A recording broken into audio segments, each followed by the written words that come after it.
ഓം ശ്രീ ചാമുണ്ഡേശ്വരിയെ നമഃ. നവരാത്രിയുടെ 5-ാം ദിവസമായ പഞ്ചമിയിൽ ഭഗവതിയെ സ്കന്ദമാതാവായാണ് ആരാധിക്കുന്നത്.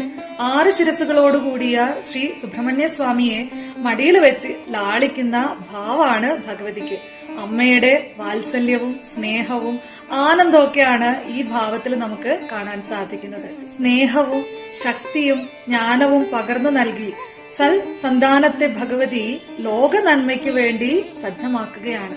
അമ്മ തന്റെ സന്താനങ്ങളെ സംരക്ഷിക്കുകയും സകല ഐശ്വര്യങ്ങളും നൽകുകയും അവരെ വിജയത്തിന്റെ കൊടുമുടിയിൽ എത്തിക്കുകയും ചെയ്യുന്നു. നിസ്വാർത്ഥമായ മനസ്സോടെ നമ്മൾ ആ ഭഗവതിയെ സ്നേഹിക്കുകയും ആരാധിക്കുകയും ചെയ്യുകയാണെങ്കിൽ നമുക്ക് രക്ഷ, ശക്തി, സമൃദ്ധി ഇതെല്ലാം നൽകി ആ ഭഗവതി നമ്മളെയും അനുഗ്രഹിക്കും.